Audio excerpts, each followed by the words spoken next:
అత్తయ్య, బావ ఓడిపోవడానికి కారణం నేనే. ఏమంటున్నావమ్మా? అవునత్తయ్య, ఈ పోటీలో బావ ఓడిపోతే నాన్న నన్ను కూతురిగా ఒప్పుకుంటానన్నారు. అంతేకాదత్తయ్య, మన 2 కుటుంబాలు కలిసి ఉందామన్నారు.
చచ్చేలా ఉన్నావు కదరా, లేవకో. లేస్తే మా బావ నిన్ను చంపేస్తాడు. నువ్వు చచ్చావనుకో, నీ వాళ్ళు దిక్కులేని అనాథలైపోతారు. ఏంట్రా చూపు? శక్తిహీనుడివైన నీకు నీ చూపుకి మ్యాచ్ అవ్వడం లేదు. నేనేమి మీ వాళ్ళ అనాథలైపోతారని జాలిపడ్డం లేదు. నేను గెలిచాననే గర్వంతో చెప్తున్నాను. ఇప్పుడు నువ్వు లేచినా పీకి పొడిచేది ఏమీ లేదు అని ధైర్యంతో చెప్తున్నాను. విను, నువ్వు ఓడిపోతే భూమిని మా బావ కూతురుగా ఒప్పుకుంటాడు అన్నది అబద్ధం. నేను వేసిన ట్రాప్లో ఆ భూమితో సహా తామరు కూడా పడిపోయారు. ఇదిగో ఇప్పుడు చావు బతుకుల మధ్య ఇలా ఈ నేల మీద పడ్డావు.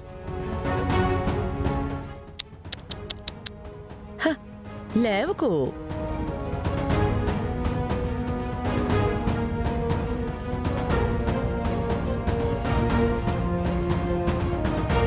ఈ సంవత్సరం కూడా కర్రసాము పోటీలో విజేత మన. ఇంకా నేను బరిలోనే ఉన్నాను.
వీధిని పోతున్న మున్సిపాలిటీ బండిని ఇంట్లోకి ఈడ్చుకు తెచ్చుకోవడం అంటే ఇదే.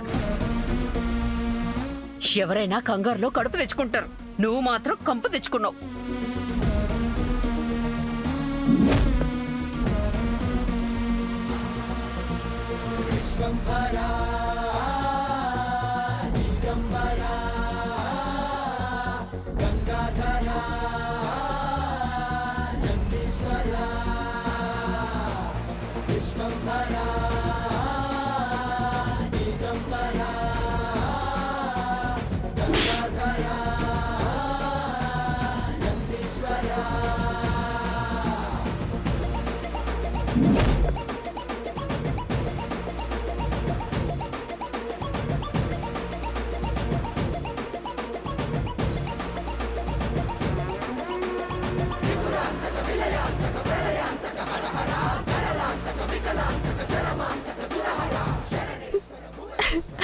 భూమి భూమి భూమి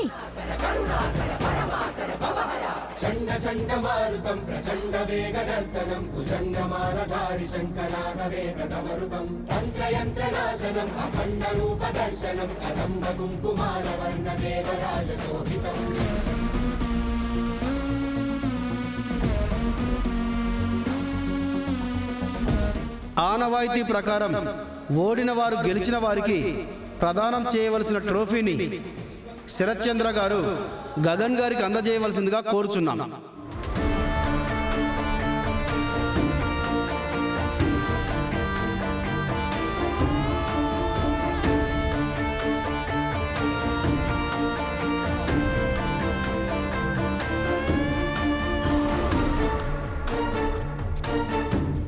గెలిచిన వారు చెప్పాలి, ఓడిన వాళ్ళు గెలిచిన వాళ్ళు చెప్పింది విని చెప్పినట్టుగా చెయ్యాలి. లేదా ఏదైనా అడిగితే అడిగినంత ఇవ్వాలి. శరత్చంద్ర గారిని అడగండి గగన్ గారు.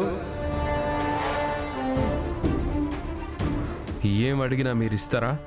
సరే, ఏం అడుగుతావో అడుగు. నేను మాట తప్పని మనిషిని. నా ప్రాణం అడిగినా కూడా ఇస్తాను. పనికిరాని నీ ప్రాణం నాకెందుకు మిస్టర్ శరత్చంద్ర? ఈరోజు నీ కూతురు భూమి ఎంతో ఆశగా తన పుట్టినరోజున నీతో ఆశీర్వాదం తీసుకుందామని వచ్చింది. ఆశతో వచ్చిన తనని మీరందరూ అవమానించి పంపించారు. అవమానించి పంపించిన ఆ చేతులతోనే నిండు గుడిలో నిలబడి నా ఆశను నెరవేరుస్తూ నువ్వు భూమిని ఆశీర్వదించాలి.